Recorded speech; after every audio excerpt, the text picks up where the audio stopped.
En este día les vamos a hablar sobre el tema de análisis en la frecuencia.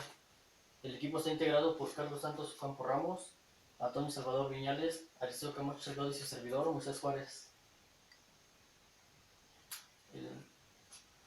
Bueno, una pequeña definición de lo que es el análisis de la frecuencia es que cuando a un sistema se le somete a una excitación de tipo sinusoidal en la entrada y se observa en la salida, el régimen permanente, la relación que se establece entre estas dos señales son conocidas como la respuesta de la frecuencia de ese equipo. En los métodos de respuesta de la frecuencia de la señal de entrada es la variable independiente, haciéndose recorrer la frecuencia de un determinado rango o espectro frecuencial.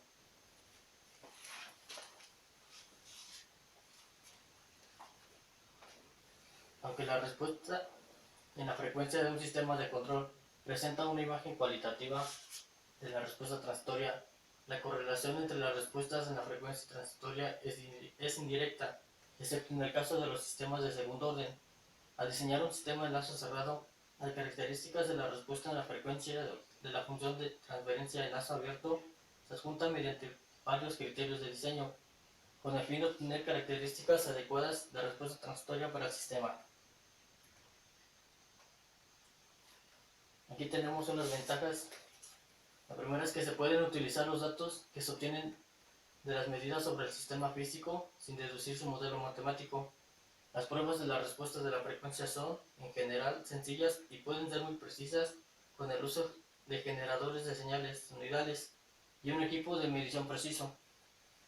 Permite diseñar un sistema en el que se eliminen los efectos no deseados del ruido, así como extender este análisis y diseña ciertos sistemas de control no lineales.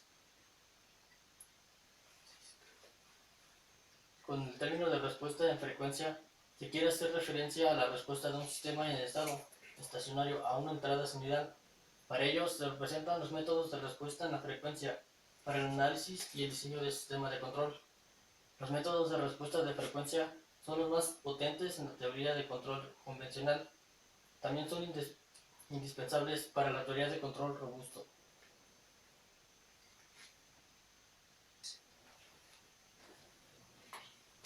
Bueno, aquí lo que le vamos a presentar es el diagrama de Bode.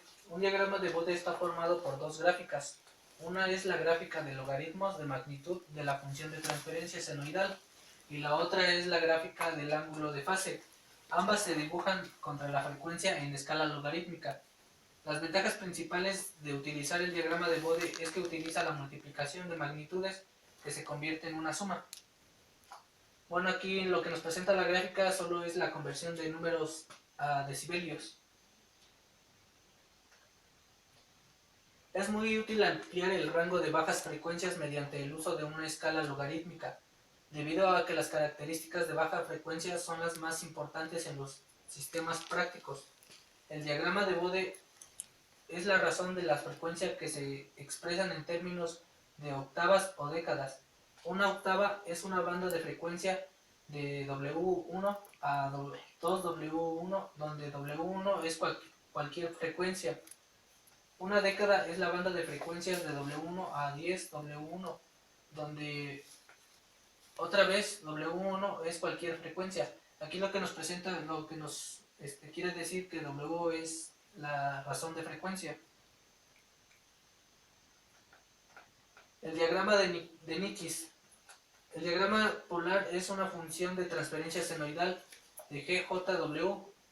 Es una gráfica de magnitud de GJW con un respecto a ángulo de fase de GJW en coordenadas polares, cuando W varía en 0 a infinito. Por lo tanto, el diagrama polar es el lugar geométrico de los vectores cuando varía de 0 a infinito.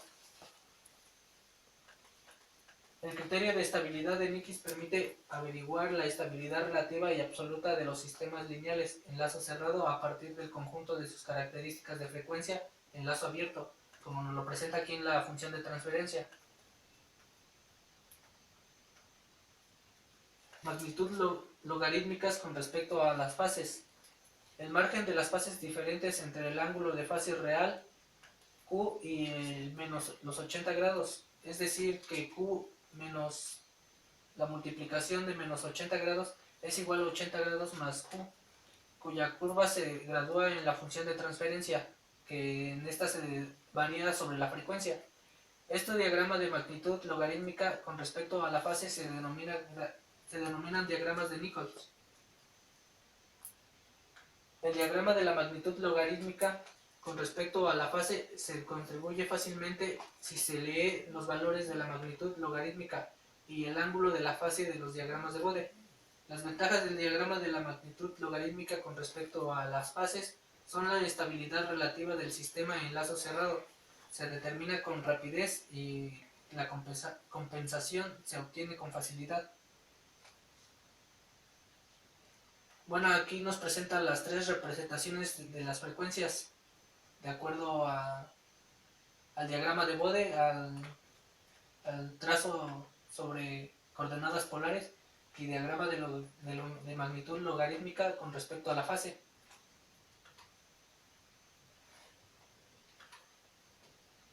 Márgenes de ganancia y fase. Los márgenes de ganancia y de fase son un sistema de control con una medida de proximidad del diagrama polar al punto de menos 1 más j sub 0. Por lo tanto, puede utilizarse como criterio el diseño. Conforme a la ganancia se disminuye hacia cierto valor, el lugar geométrico de gj por la frecuencia pasa por un punto de menos 1 por j sub 0. Esto significa que para este valor de ganancia el sistema está al borde de la inestabilidad y presenta oscilaciones mantenidas para un valor pequeño de la ganancia K, que en este caso que la ganancia K va a ser una constante en el sistema estable.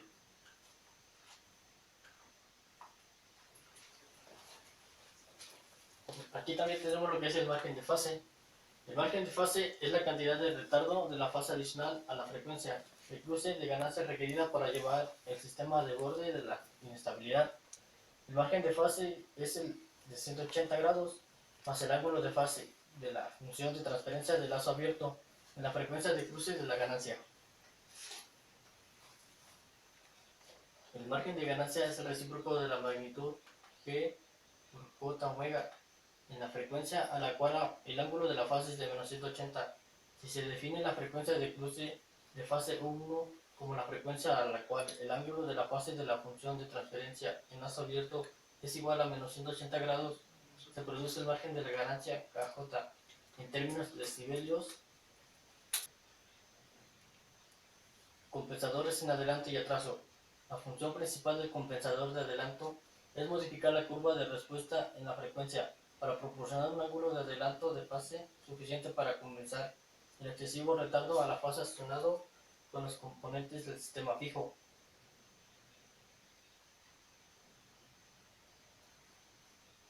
El diagrama de Bode de un compensador en adelanto cuando K es igual a 1 y A es igual a 0.1, las frecuencias espinas para el compensador de adelanto son omega es igual a 1 sobre t y omega es igual a 1 sobre a por t. Esto es igual a 10 sobre t.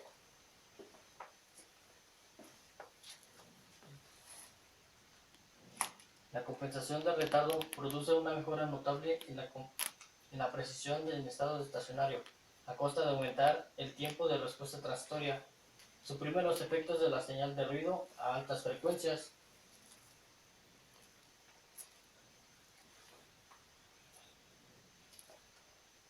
A continuación vamos a presentar unos ejercicios sobre lo que es el diagrama de Bode y el diagrama de Nikic. Aquí se considera un sistema cuya función de transferencia de lazo cerrado es CDS sobre RS es igual a 10 por S más 1 sobre S más 2 por S más 5.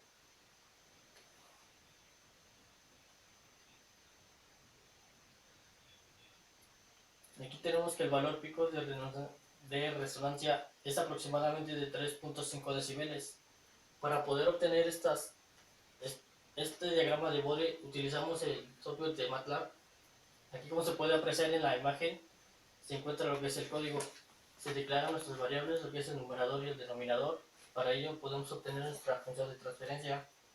Con el comando Bode podemos obtener este diagrama.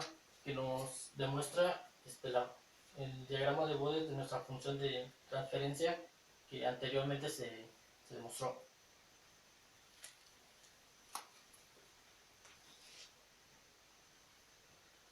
Aquí tenemos otra función de transferencia. En este caso vamos a obtener nuestro diagrama de Nikis igual mediante el software de MATLAB.